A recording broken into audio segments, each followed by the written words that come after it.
All right, so as promised, here is my segment with Blair. Hello, Blair. Hello, Chris. So it has come to our attention that you might actually have a little bit of professional insight to this whole TNA financial case situation or whatever. Um, Oh my goodness, yes. so seeing as how me and Joel, we don't want to act like we have any sort of expertise in this at all because we don't. We thought we would have you on and talk us through this. So, Yeah. Blair, I want you to hold on. I gotta close this box out real quick. Dumb pop-ups. Um, Blair, I want you to just for a moment pretend that I'm an idiot. I'll try my best. The thing is, you guys aren't idiots. I've seen a lot of people talk about this, and you guys are talking about it in vague terms without really, pretending that you know anything. That's our strategy. It's kind of a fake it till you make it thing, but don't. Okay. The secret of idiocy and getting away with it is not talking too much. Yes, exactly. And that's how we get by. People out there that talk too much, and I mean, I've been following TNA for over 10 years now, and Right. writing about it, and I was watching TNA back when it was awesome, and it had a good like 4 or 5 year run there of being great, and I could not watch WWE at the time. But What then was in that like? 2000 TNA being awesome. Oh man, you when you've got AJ and Daniels and Joe main eventing a pay-per-view, sure they stuff Jarrett and Rhino for the world title in there somewhere, but I mean the pay-per-views as a whole from top to bottom actually aren't too different than what WWE has now. There's nonsense, absolutely, but it's been a really interesting company to watch. And then after 2010 is when it started going crazy, and that's when TNA became entertaining on a whole another level. But And that's around the time they brought in Hulk Hogan and yeah. Hardy or Yeah. but did Matt automatically come over to TNA when he got let go, or did he take a No, little while? he had to go on YouTube and release videos saying he was going to kill himself and talking about his 7 bank accounts, and he Right. like threw Jeff into like a flaming pile of garbage at one point. Right. Because back then Yeah. talking crazy on YouTube was scary, and now it's entertaining. Now, yeah, I mean, your mileage, as Joel likes to say, your mileage might vary on that. To me, it just looks like they're on bath salts again.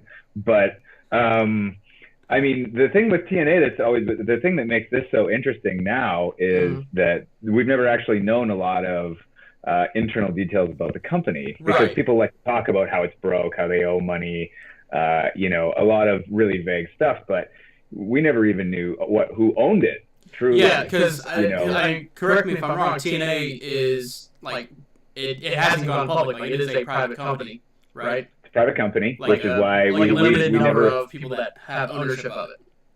Yeah, and I mean Okay. that's one of the things with WWE too. That's a publicly traded company. You could see their balance sheet every Right. quarter if you wanted to, and I do because I'm a nerd. I figured it would. And finance is sort of what I do, and having watched wrestling all my life, that's why I kind of try to keep up with it. It's why I do find it interesting. But the TNA thing has been fascinating because there is so many details out there, but the most interesting parts of the details are the stuff that nobody is really talking about, and a lot of people kind of get it wrong. So as far as like the ownership is the easiest place to start, and I mean you can stop me anytime you want to. No, go on. But Don't worry. If I need clarification, I will interrupt. please do. I don't want this to be just me talking. Sure. But initially TNA I believe was owned by Jeff and Jerry Jarrett, and then they ran into some trouble there, and that's when Dixie Carter showed up. But we never knew ever, and we still actually don't know, what percentage was Dixie and what percentage was Jeff. Now, we had always heard that Dixie had majority ownership, and you might remember how that concluded last year. Not great. That concluded with Jeff. I mean, Jeff had been out of the company for a long time, but he still had ownership. He started his I actually had to think of the name there, but he started that GFW Gold Pyramid Scheme. Yes, exactly. And he sold his, only in wrestling could stuff like this happen. Sure.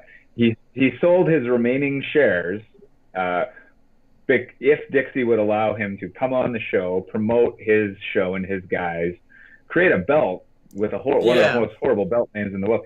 but that's what he predicated the sale of his shares on. We And still didn't that's know what if there was were like the King of the Mountain thing where he Absolutely. ended up winning. Yes, and Yeah. then lost it, and then they turned it into the fake UFC belt, which they're currently enjoying with Damian Sandow and whoever else. Sure. I'll So, take your word for that. you can't get. I mean, mergers, acquisitions, ownership buyouts and stuff like that. Like that's a large part of my average professional day. So actually getting some details on this is actually really interesting. So, what we recently found out is, Okay.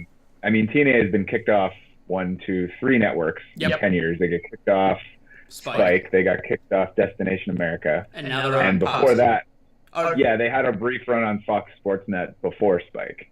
Oh, wow. I didn't even know that. Okay. It was really brief. It was during the good days when nobody watched it. And now even less people watch it. So that is a big drop in revenue for them. So I guess the easiest place to start is that they borrowed money at some point from a company called Aerolux, and that's what actually started this whole ball rolling. Is that the one with the Nazi guys? That's the one with the Harris brothers, who are they're higher ups in the company. They don't run it. Right. They are higher ups. I do believe they have ownership, but that's a private company as well. I think I saw that somewhere. Okay. But they handle the wrestling end of things because they have product knowledge. So they lent TNA a small portion of money, I believe. But the bulk of the deal was that they would produce TNA shows. Now, TNA, apparently Aerolux correctly sensed that TNA might at some point have an issue paying them for the work. So they had a clause in there. And when this came out, everybody couldn't believe it. But this is a pretty standard clause if you're not sure somebody's going to be able to pay you. Well, if you can't pay us, we're taking your company. Right.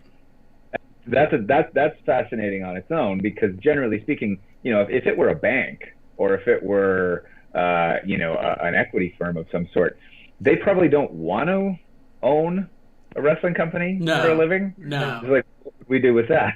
Right. We don't have anybody that's going to want to go run their wrestling shows. But here you have a company with the Harris brothers at the helm who certainly have enough contacts in the industry to probably, at least they would have thought there was a chance at it, right? Sure.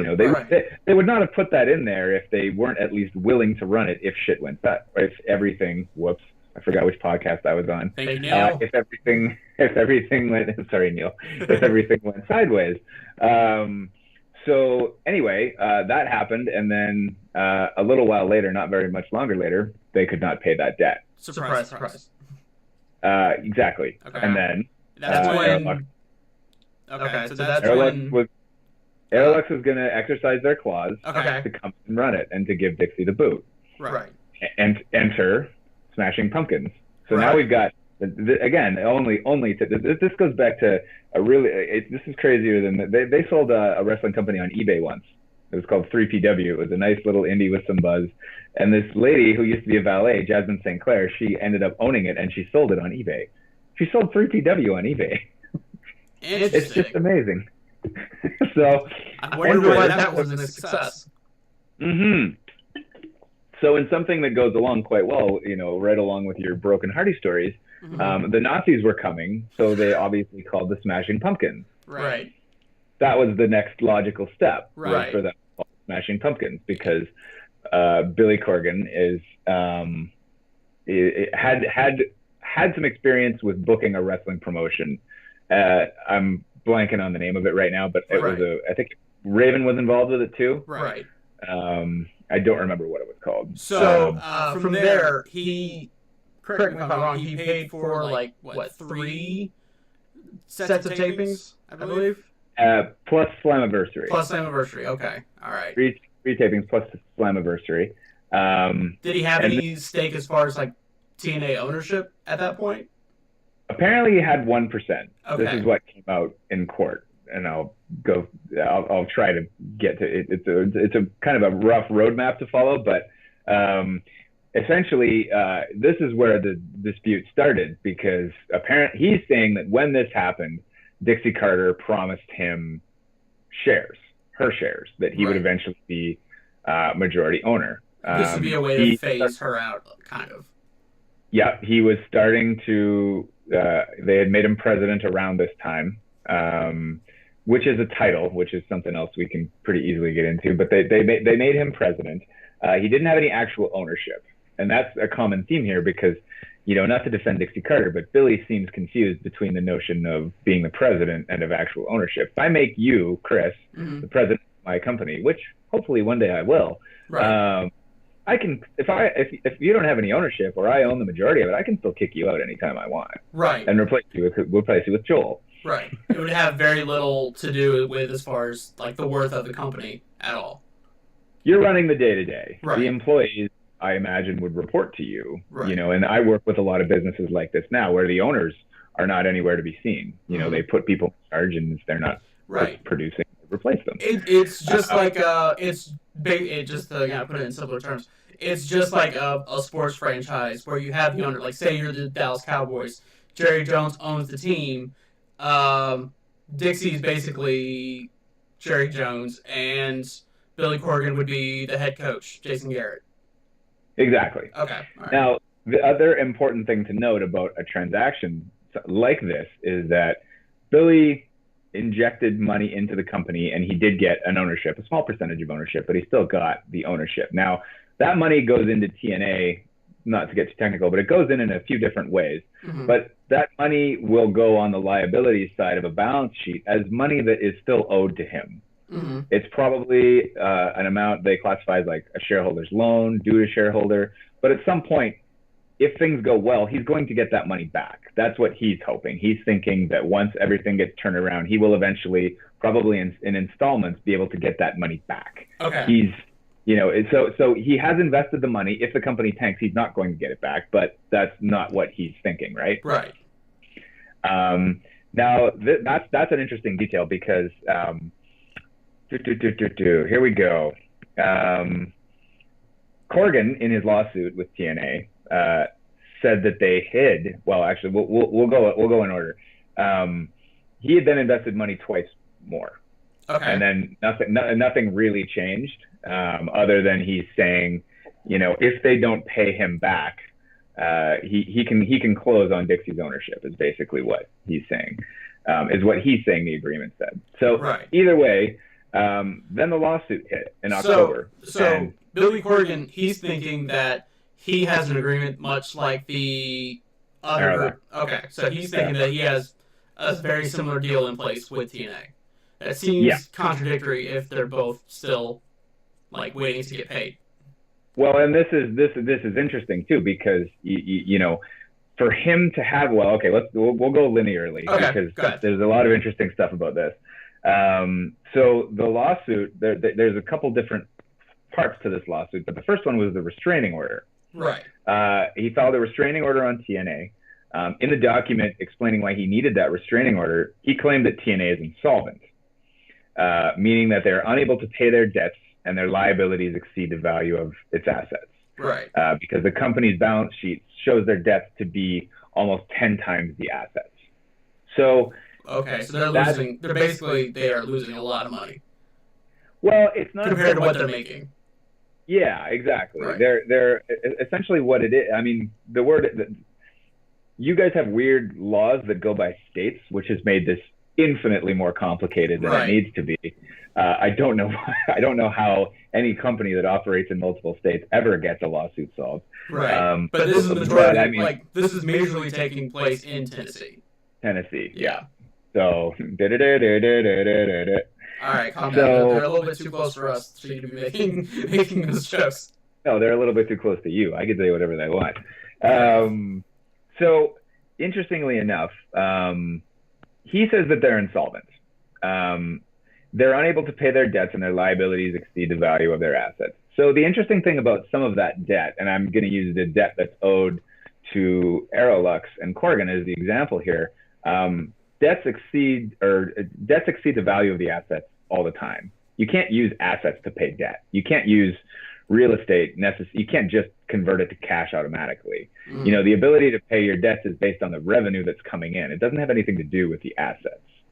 The more that came out about this case, interestingly, I think everybody from a lot of the feedback that I've seen on like TNA Mecca, on a lot of wrestling websites with some TNA crowd, the pro TNA crowd, there's two types of people. One is that, they just said that the debts exceed the value of the assets. They're done. Well, Right. it's not really that simple. And it's back to the generic comment of TNA has a load of debt. Well, debt in itself is not a bad thing. Every Right. company has debt. WWE has infinitely more debt than TNA. Sure. They need, absolutely, but they just have the ability to service the debt, Right. like nobody's business. Like their solvency is way bigger than TNA's, essentially. Like their ability to make money is way more capable. Yeah. So yes, the debts have added up, and I mean this goes back to Dixie got her money to take TNA from Panda Energy, Right. which is her dad's money, right? But just like the Aerolux loan, there is no. I think Dixie takes a lot of flack, and I think a lot of it is pretty well deserved. But there's also some of it like, well, her dad gave her that money. Well, that money is no different than the Aerolux money or the Billy Corgan money. That money, Panda Energy, that money came from Panda Energy, not from Dixie personally, which means nobody at Panda is saying, let's just give this money over here. That money goes on as still being owed to Panda at some point. Right. Now, there's a lot, again, not to get too technical, but that money can be postponed, by which I mean, Panda can agree or Aerolux can agree that they're not going to try to collect on that debt in a year. And that becomes a big part of that insolvency thing, because if TNA's debts have lined up, but they know they don't have to pay this debt for a year, that factors into that insolvency thing. Okay. They're not necessarily insolvent. If I owe you $1 million, mm-hmm. but you've agreed via legal means that I don't have to pay you that $1 million for a year, mm-hmm. then I still have a year to make that $1 million. Sure. I'm not, so that's a big part of that. He said that the TNA hid how much they were in debt to get him to invest. Now, any investor, either himself or a business manager, I assume, mm-hmm. Because I see that a lot about Billy Corgan too. Well, he built the Smashing Pumpkins and he booked wrestling. Well, can you think of a guy who booked wrestling but may not have been great, running a company financially? Yeah, plenty. Paul Heyman would. Paul Heyman comes to mind. Yeah. Wrestling genius, sure, but maybe wasn't the best. His own wrestlers have come out and said that. Right. And that's nothing to be ashamed of. So maybe Billy's not to blame. Maybe he needs to fire a business manager or an accountant. Sure. Billy wrote songs. Yeah. You may like the songs, you may not. This is the conversation I always have with Q, is that he hates the Pumpkins. They're kind of hit or miss. They're not great. Yeah. No, they're not great. There's a few songs that make it onto the playlist, but that's about it. Corgan is not a financial genius by any means, no. And this is not going to help his case. If he's invested money into that company mm-hmm. for any kind of ownership, and he has not seen a year-end balance sheet, mm-hmm. which has to, by law, clearly state what money is owed where and what those terms of repayment are. Yeah. A key part of that would be, is that money due within the next year, or has the debtor agreed to postpone that? Mm-hmm. So that's kind of on him. Right. Somebody should have been going over that. Yeah. They would have had to try very hard to hide it. If they showed him like an internal balance sheet, something that wasn't prepared by an external accountant, because these companies have to have year-end statements prepared by external accountants, who cannot hide this stuff on a year-end balance sheet. If it's just like an internal, it's just like, due to X company, and he doesn't know what it is. But he should have seen it. Yeah. He was never informed of the debt when he made his second investment, which was in July, and only informed of the actual debt last month when he was provided with a company balance sheet. So that's saying he was only provided with a company balance sheet this was in October, so September. He was only provided with a company balance sheet in October. He invested in his first one in March. Right. That's on him. Yeah. Why? It's your money, dude. Yeah. Like, you were the one who invested without seeing the balance sheet. So it boggles the mind. Essentially, this breaks down to Billy Corgan not really understanding what exactly his money means to TNA. Exactly, and Right. he's overestimating. He's either taking Dixie's word for it, because who knows what she said to him. Sure. That's one part that has Right. never come out. Maybe I read all kinds of stories and tweets and stuff about, Billy Corgan's at Dixie's house having a barbecue, talking about the future of TNA, and they've been on the air together. Yeah. It seemed like a very cozy working relationship to start with. And then all of a sudden it wasn't. And then all of a sudden it wasn't, because they might have known that they had him, that he'd never be able to realize on some of this. And there's a couple other really big pieces to this. Corgan said he would have never continued to invest in the company if he knew how much the debt was. Well, again, I was about to say, like, they were pretty far in debt. Why didn't you ask? Yeah, like, they were pretty large. They were hugely in debt by the time that he came on board. And like, everybody knew that. And I think that there was a lot. I think I think Billy had a lot of appeal to the TNA crowd. I think they liked the booking. I wasn't a huge. I mean, I haven't watched a ton of it, but I've watched enough of it to know, like, the Corgan stuff is not necessarily my cup of tea. Right. The wrestling has suffered. The X Division has suffered. A lot of former WWE guys, a lot of really old school stuff goes on, and that's all well and good. But I mean, that does not equate to a solid businessman. Right. And as much as like, even if you think that Billy is a wrestling genius who's going to book TNA back to the glory days, in the financial world, he would get laughed out of offices for this. Sure, absolutely. Because people make fun of, and again, I'm not trying to defend Dixie, because Dixie has done a lot of dumb stuff too. I just wrote swore in there, which is, I caught myself. Good job. But Billy may be a money mark. That's what people always refer to Dixie as. Billy may be a way bigger money mark than Dixie is. From the sounds of it, you might be pretty right about that. And you remember when all these news articles started coming out, I mean, we talked about it in the thread, like, Dixie's done. Because that's the spin, because Billy's a rock star who's going to take TNA to the next level. Right. But once the details actually started coming out, Corgan learned about TNA failing to pay their taxes and other lawsuits against TNA for an article in the Tennessean. Mm-hmm. That's weird. Corgan claimed that TNA is not paying their talent, and he's getting blamed because of the restraining order. So, certainly there's dirt on both sides of the street here, if that is the case. Corgan added, this is interesting too. Corgan has added that he learned that Jason Brown of Aerolux, who's one of the big guys at Aerolux, he may not be a Nazi. I only know that the Harris brothers are Nazis. I don't want to start painting somebody at Aerolux with a Nazi brush. He's running the day-to-day operations of the company, and he has been excluded despite his title as TNA president and his signed agreement with the company. He said that Brown has been involved in talent negotiations and is planning events for next year. Okay. So there's another guy running it. Yeah. But as the guy running the day-to-day, how did he just learn that?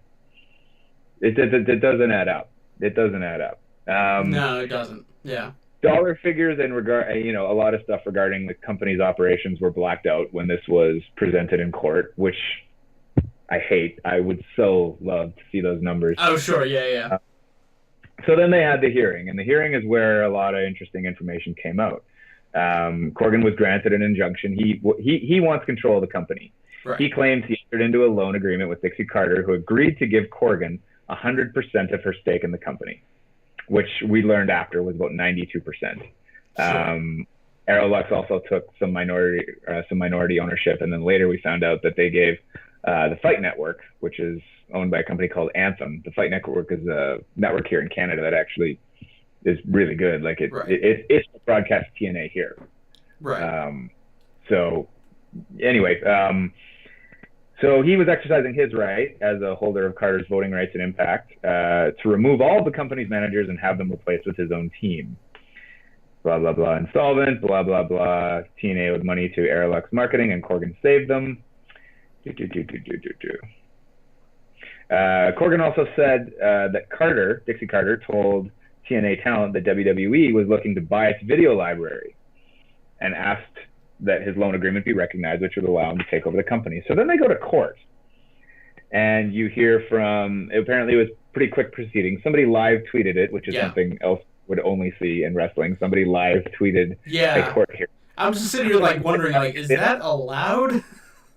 I can't imagine that it is. I know sometimes they have I guess they let them tape these hearings for TV sometimes. I mean, Right. this isn't big enough, I imagine, for anybody to want to tape. But I guess tweeting is just another form of media. Yeah. So Billy's case is he saved the company on 3 separate occasions. And that he and Dixie Carter, and this is one of the important parts and where the majority of where his thing fell apart, that they entered a pledge agreement that included an insolvency clause, and proving that is a crucial part of the lawsuit. TNA misled Corgan about their debts, and this is where the judge sort of piped up and sort of made the points that I was making, like, well, if you didn't demand to see it, you can't really get mad that it was there. Now, he also said that they would prove that TNA is insolvent. They didn't. Basically, it's a pledge with a voting proxy without getting too technical. So the thing about the pledge lending, and that's the key part of him taking Dixie's ownership. Billy Corgan is not a licensed pledge lender. He's right. not. So you can't. So, okay, so licensed pledge lender. Okay, so explain exactly what that means. It means that he can't enter into some kind of an equity agreement where if you fail to pay or if the company becomes insolvent, I get all your voting rights. Right, okay. He's not a licensed pledge lender. It's also worth pointing out at this point that people tend not to enter into these agreements with someone other than a bank unless they have to. Okay. And because a bank will give you money at a cheaper rate than a company is going to give you, unless that a company has some skin in the game too. And right now, none of these companies, other than Billy, really have a lot of skin in the game, and we don't know how much he's invested. But from the sounds of it, the basis of Aerolux's deal, because I don't think Anthem is involved at this point yet. Basis of Aerolux's deal was not based on them investing a bunch of money; it was based on them producing their TV. Right. So Billy now is in a spot where, damn it, I've handcuffed myself to this dead hooker, and I don't see a way out of it. Right. Okay. I'm trying to come up with some colorful metaphors here. A few more details. Both sides agreed not to disclose financial details. That was incredibly disappointing to somebody like me. Right. They've required new infusions of cash to produce new Impact shows. So what Billy says, and they didn't argue this point, is that even though they owed him money, they continued to divvy out more ownership to Aerolux and some to Anthem while he was still invested. Right. And he didn't know. But Dixie's point, and they got into the WWE negotiations too. Dixie's case is, I don't have to tell you. Right. He says, well, I'm the president of the company, but that doesn't mean anything. Right. He can't, anyway, TNA is not paying their bills, blah, blah, blah. Corgan didn't know of TNA's financial situation when he invested in them, blaming the lawsuit. Oh, this is interesting. The Corgan lawyer says that TNA has 52% more liabilities than the June balance sheet. So I'm guessing he's referring to September or probably August balance sheet. Okay. And argued that the total debts are higher. Again, it's not, and the lawyer's not a financial person either. I'm sure he has some rudimentary financial knowledge. Right. But it's really not, again, I know that Billy's a really neato rock star and he did this Broken Hardy stuff, which is so brilliant and revolutionary. Sure. And WWE ripped it off at the Wyatts, even though that started several years before. But the case doesn't make any sense. This is where the judge started asking, well, what's the short-term need for cash? And that's where you measure, it's not total assets versus liabilities, it's your current assets versus your current liabilities. Like I said, if you say you're not going to collect on my debt within a year, that's not a current liability. That money's not owed, at least until some date that's restated in the future. Right. Some date that you agree to. Like, Blair, you don't have to pay me that $1 million until 2018. Okay. That's what takes it from a current liability to a long-term liability, and that's why the judge asked about that. And that's where, that's another place where this really started falling apart. Basically, the crux of their case at that point is that the management sucks at TNA, Sure.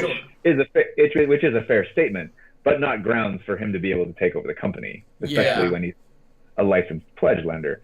They made a point that he was not told about the negotiations with WWE for the video library, which did take place apparently. So that was confirmed in these hearings.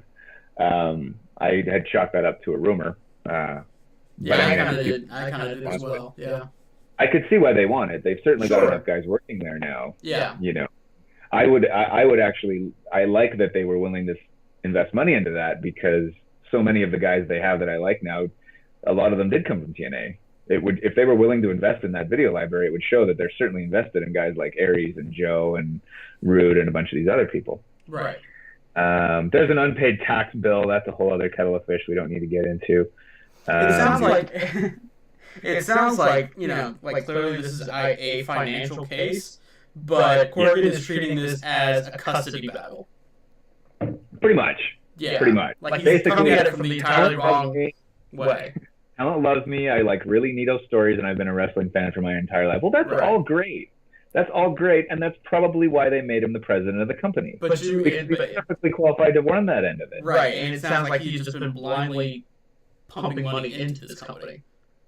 Yes, which is a silly decision. Yeah, no, absolutely.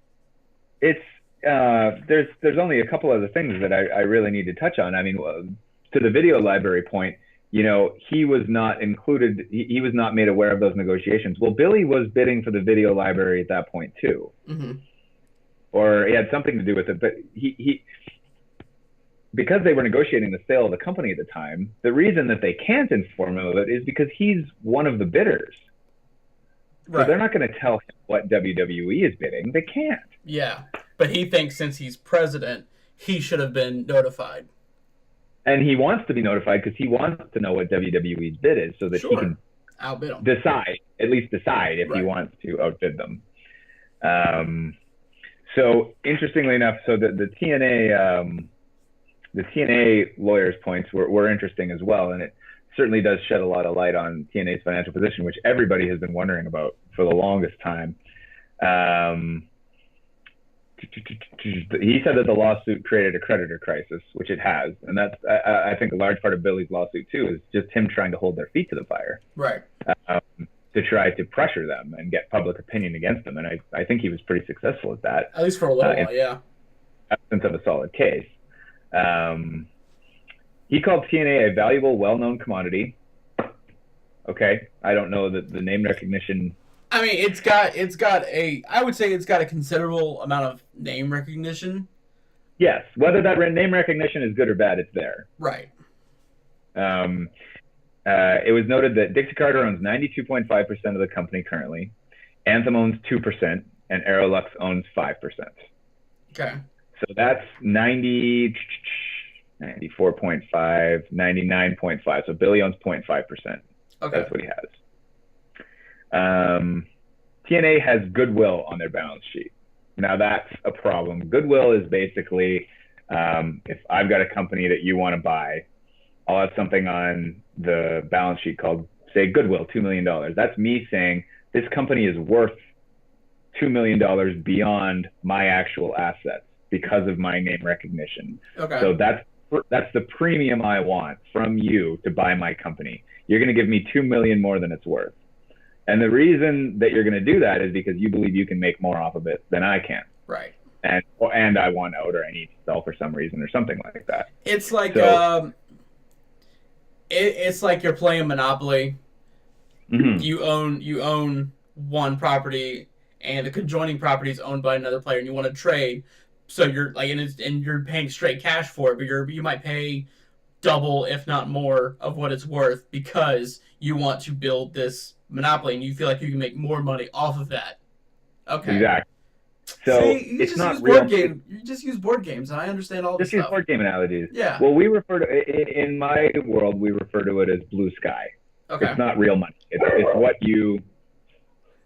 Right. It's what you. It sounds like you're talking about an airline. Essentially, it's nothing. It's not real money. I can reclassify that at some point in the event of a sale, or if I need to reclassify that somehow. But the point is, goodwill can pump up your balance sheet and make it look like you have more money than you actually have. Okay. So you could make the argument, and again, we don't know the amount, that TNA is not really worth the amount of goodwill that they have on that balance sheet. But again, It's not a case for Corgan. He can't just be like, because A, he should have seen it before, Right. and B, he doesn't have any control over it, and nor should he. Corgan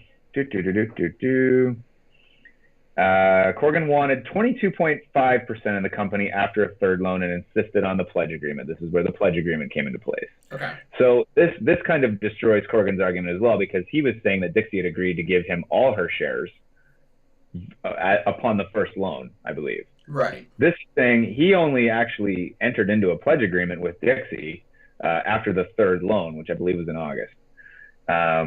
But once again, he's not a pledge lender. He said Corgan wanted all principal, 6% interest, and 6% interest, by the way, on that loan that he made to them. Mm-hmm. That's an insanely high interest rate for that amount of money. Yeah. I mean, prime here is 2.7. Yeah. So this is when it got all dramatic. 50% equity kicker as a condition of a 3-month loan in August. They said the loan would, this is a direct quote, make a loan shark blush. And Corgan has resisted efforts to let the company repay his loan. He doesn't want them to repay it. He wants ownership. Right. Hence the predatory nature. You can argue that there's a predatory nature to that. Right. You know, if he's resisting the efforts, but they can just pay him out, mm-hmm. then it might not be up to him to resist. Right. So it really came out what kind of an interesting internal battle this is. Billy doesn't want to be refinanced and paid off because he would rather have Dixie's 92.5. And keep in mind, Billy's drawing a salary during this time as well. He is getting money mm-hmm. to be he's getting a president's salary is the easiest way to put it. Sure. But that's not coming off his loan. He's still owed the exact same amount. So that's all on top. That salary that he's getting paid is on top of the money that he has lent them, that they still owe him. Right. So that's important to note too. Like, he will come out of this with more money than he entered it into it. Sure. So if it's just a straight money play for him, and this is all a way for him to get paid back and then some, so be it. Sure.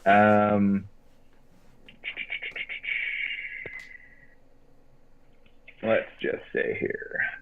I think that is the basis of it. Corgan, their argument is Corgan is trying to cause TNA to default on his loan. Okay. He wants them to default so he can take control. That's the gist of their case, and he can't really prove otherwise. No, not from the sounds of it. No. This is where Anthem comes in, and this is where we get to the close of the story. Anthem came in with an offer to pay out Billy, and he goes away. They assume majority control of the company. So they've seen Aerolux. And they've seen Billy come in. You know, Billy's was failed, Aerolux's was not, to basically say, we can take control of your company if you don't pay us back. What Anthem's saying is, we'll give you the money, but we're taking the company. Right. Most of it. They're taking the majority share of it. Right. They're leaving everybody in place, aside from Billy. But there's none of this if you default stuff. Right. You know, because then you get into a tricky thing where Billy and Anthem and Aerolux are all owed money. Well, TNA only has so much money, so if this thing goes down, who's first money out? Yeah. Usually first money in is first money out, which means Aerolux would have to be paid before the rest of them. Sure. You know, if Billy's entered into something that says he should get paid first, Aerolux would have to agree to that. Yeah. Unless somebody wants to break some laws.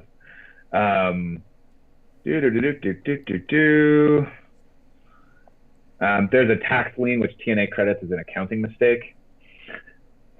So it's not like they've run I don't mean to make it sound like TNA has run a super successful financial company, because based on all this, they certainly have not. Right. You know, it's just that doesn't really give Billy a case. It's just they're not operating as the biggest idiot in this situation. Yeah. Yeah. Okay. So I'm trying not to ramble on too much, but then we get to the close of the lawsuit. If the ruling is in Corgan's favor, that will replace the order with a temporary injunction. To be unable to make any major business decisions or sell the company without Corgan being involved in that decision. Mm-hmm. Now, keep in mind, if the company's sold, Corgan gets all his money. Right. He gets it all back. But that's not what he wants, and that's what he's trying to prevent. It was noted that a decision over whether Corgan takes Dixie Carter's 92% could happen, although it appears it won't, because Corgan's attorney was being asked how they were applying Tennessee law to those claims, because once again, he's not a licensed pledge lender in Tennessee or any. Right. Judge denied the injunction. So back to business as usual for TNA. TNA can continue to make any business decisions, proceed to sell the company to Anthem, which there was an announcement that came out yesterday, which they did. And Corgan would likely be paid off by Anthem Sports and Entertainment. Okay. There is a wrinkle, though.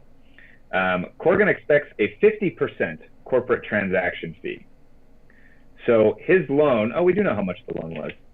I missed this the first time when I looked at it. So his loan equates to $1.8 million. That's what they owe him. Right. He expects a 50% corporate transaction fee, which is $900,000 on top of the 1.8 they owe him. Right. Okay. Now, Anthem said we're not paying that. Right. It seems to be a little bit fuzzy whether he has to agree, if he has an actual clause saying he's owed that, or if he's just like, I'll give up, but you owe me $1 million. Yeah. That's Dr. Yeah. That's Sure, absolutely. Huh. So so it's unclear if they actually do owe him that money to get paid out, or if he's just grasping at straws, like, I'll take it, but you have to give me $1 million. He's like a baby with a mobile over his head. I want $1 million. So Corgan's loan to TNA had to be paid by the Tuesday that passed. We're recording this on the Friday. Right. The day after the ruling. This is just the restraining order part of the case. The rest of it has yet to happen. Right. We're not, we didn't think we were through the meat of this, but basically they denied his restraining order for a lot of the that I mentioned. Corgan will be paid back for the loans he made to the company, which were due on Tuesday, November 1st. Corgan is effectively out of the picture, although he still could move forward with the lawsuit if he wants. If he feels that he has a case, he said he made the statement that there were details that came out during the hearing, which is going to help his case going forward. So we could be in for a pretty long winter on this thing, which this is just going to further be the stone of shame attached to TNA's back as they try to move forward. Absolutely. Corgan is effectively out of the picture, although he says blah, blah, blah. Corgan has made 3 loans to the company, with the third one having the provision, blah, blah, blah. We already talked about that. Okay, so the $900,000, assuming Anthem repays Corgan, that would give them 85% control of the company. Anthem is in charge. Aerolux having a 10% stake, and Dixie Carter retaining 5%. Okay. That's what they went with. Okay. Anthem, which is 85%. Dixie 5%, Aerolux 10%. Okay. Interesting part of this is that Jason Brown, who is the Aerolux guy, who has been running the day-to-day operations of the company, is expected to take over as president. Presumably that would be because they're the ones producing the shows. Right. So of those 3 people, they probably don't want Dixie in charge because she put the Nasty Boys on TV in 2010 and had Orlando Jordan doing things with fake or possibly real splooge that I just refused to YouTube. Sure. So the surprising thing on that was that the company that owns now 85%-ish, they don't bring their own guy in as president. They use the guy that had already been running day to day. Well, they'll have people on the board. Sure. But this is, again, and this is so this is actually a more traditional structure for a mid-sized company of this. The people running the day to day, they have ownership. Right. In a lot of cases, I work with a lot of businesses where they'll give their general management some skin in the game, so it's not just salary. Sure. Because there's no tie to the business that way. It gives them a reason to want to perform, not just for a salary. Otherwise, they could. People going to jobs. Yeah. Otherwise, they could run it into the ground and and they could just walk away unscathed. Exactly. And Jason Brown may not be a Nazi. We don't know. Hey, you never know. So I'm going to give him the benefit of the doubt. Sure. And Anthem, I mean, they're going to be airing it. Right. They can do digital marketing as well, which is good. And Dixie Carter, I don't know what she does. I think she just still wanted to maintain some sort of an ownership based on what I've read. But basically, she Okay. has basically no say as far as the day-to-day of TNA anymore. No, Okay. no. And she's represented on the board as well. How much her vote counts, I doubt it. You know, Anthem is a big, successful company. Right. I highly doubt they're going to. I mean, she's been around. You know, I assume in 10 years she's gained some rudimentary product knowledge anyway. Not everything she's done has been silly. It's not all, right. You know, Malvina's beating Christopher Daniels. Basically, it's one of those things that's like building a cage that the wrestlers can't get out of. Yeah.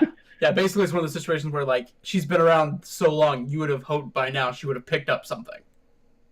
Well, in a lot of cases, you know, there's, you know, for the industry that I'm in, there's a lot of large conglomerates that buy up the smaller ones. Quite often, they'll keep a 5% stake on the guy that used to own it if he'll agree to just stay there for a couple of years and help with the transition, and then they'll buy him out. Sure. You know, it helps, you know, especially with a company that sounds as chaotic internally as TNA is, you know, that's something that's pretty useful. Almost done. Hopefully y'all are still with us. Yeah. This will be on the worst of Classy Ring Attire. It's just me nerding out over TNA stuff. Honestly, it's needed because, again, like me and Joel never would have no way to really understand how to, you know, kind of wade through these waters, you know. Do you find it even slightly interesting? I will ask that. Yeah, absolutely. Like, it's just I knew that the trial didn't go the way Corgan had wanted it to. I just didn't fully realize how misguided he really was in all of this. What it sounds like, anyway. And you know, there may be details here that I don't have, that could completely turn it around. But he certainly didn't make his case effectively. No. And you know, it really is one of those things where he had a lot of public goodwill going into it. I think, because Dixie ran it into the ground, because of this, because of that, because of the Orlando Jordan thing. Well, that's all lovely, but it doesn't give somebody that's where his plan did not survive contact with reality. Right. So, almost at the end here, we make it to Tuesday.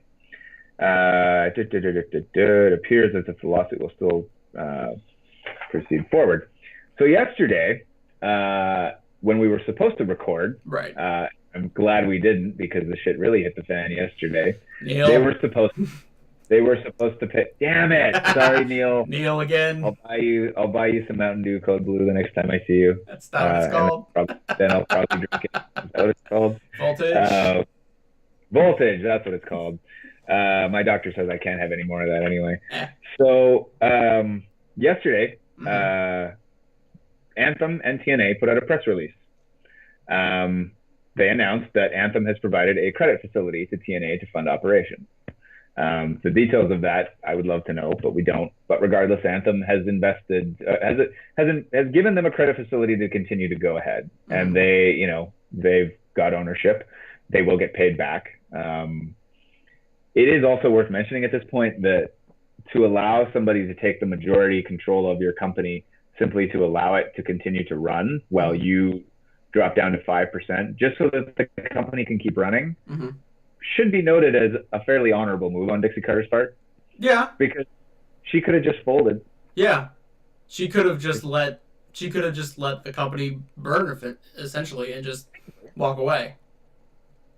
You know, I don't know what kind of personal guarantees she has on the line. She may want to avoid them cashing on if that does happen, but Dixie Carter is a wealthy woman with a wealthy family, so I highly doubt that even if they did that it would have affected her quality of life. No. Much, if at all. The press agreement, basically, that's all they announced. They said the agreement includes the appointment of Anthem Executive Vice President Ed Norholm to the Impact Ventures Board of Managers, blah, blah, blah. The company will be managed by the board with him. So now they're saying it's the Anthem guy. On all major operating and restructuring decisions, Dixie Carter will continue as chair of the company. That doesn't mean she's running the day-to-day. Sure. That means she's at the head of the table, but she has no actual power. Okay. If it came down to anybody pushing back, I believe she's now the least percentage of ownership. Yep, she is. Okay. Anyway, they just kind of blew each other for a while in the press release, and then that was the end of it.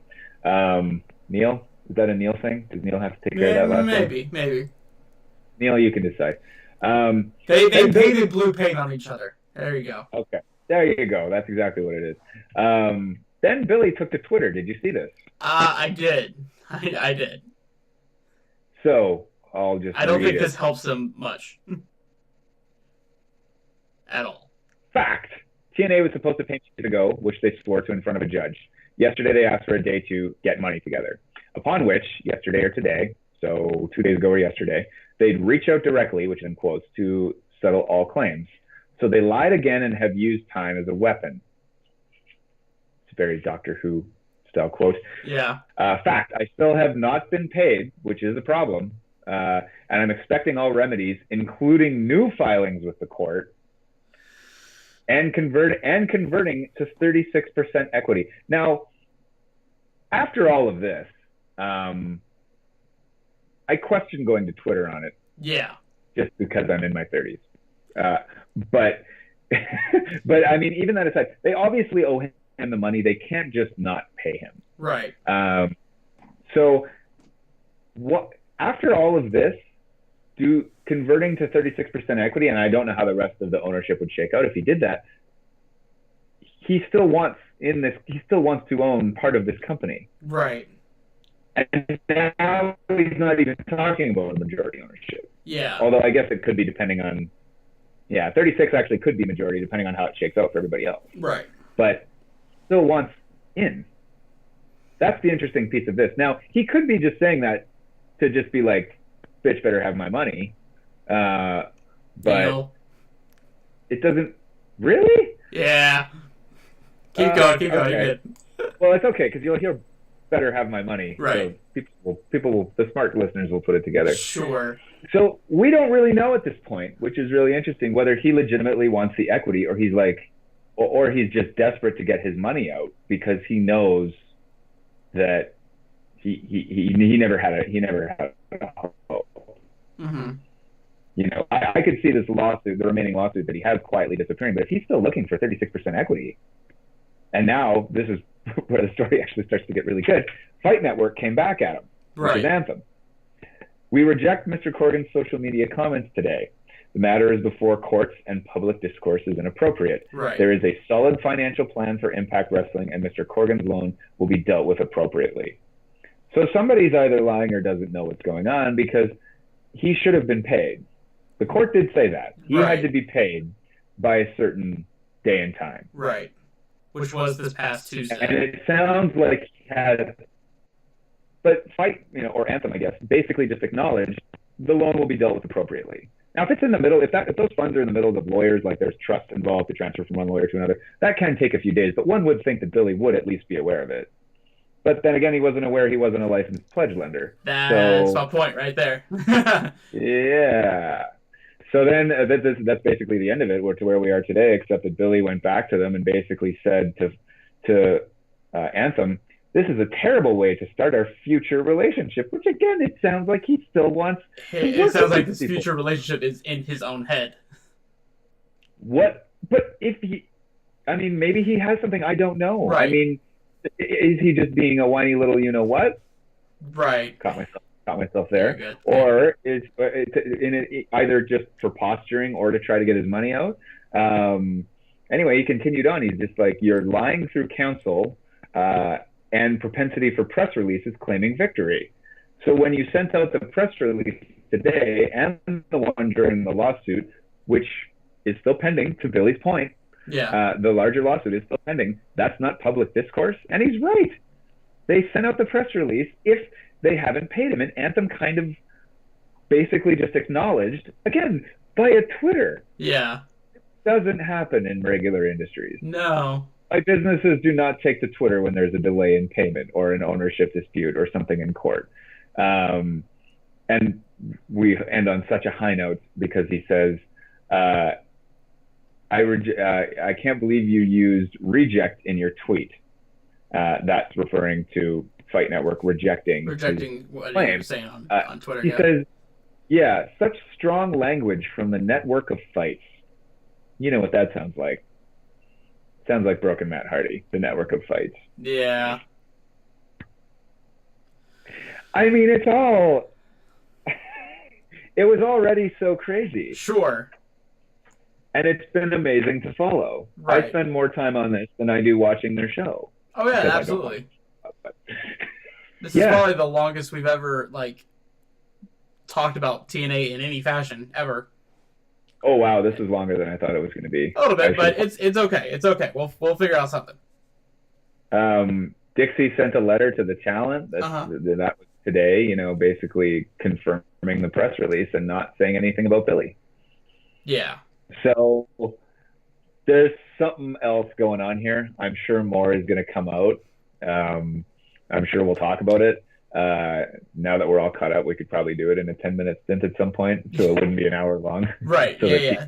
We've established everything, so we can just kind of update in short little bits from here on out. Oh, that'd be a lot of fun. I mean, honestly, I check the story every day, and it's partly it's a wrestling and a finance nerd, which I don't know how many of people out there those two things intersect. That's just the middle of your Venn diagram right there. Exactly. So to me, I look at this every day. I mean Dixie Carter and her husband, you know, with such a powerful. I mean, even even in 2005, I was like, an energy company just bought a wrestling company. Mm-hmm. With those businesses don't intersect. And what? Right. Yeah. Oh, his kid Dixie's going to run it. So it's been years. I mean, learning these details about it has been super interesting, and that's why I'm so interested in it. Absolutely. All right. Well, yeah. All right. We're gonna end it there. So, thank you guys all for listening to this, and we hope we all kind of understand this. I would say I definitely understand it more than I did before this all started. Oh, that's nice to hear. So thank you, Blair. And send questions if you got them. Yeah. So if you've got any questions, send that to classringattire@gmail.com. I'll send them to Blair, and we'll get together again and discuss all this stuff. All right. So thank you, Blair. Thank you. All right, and we'll see you all next time. Keep it classy.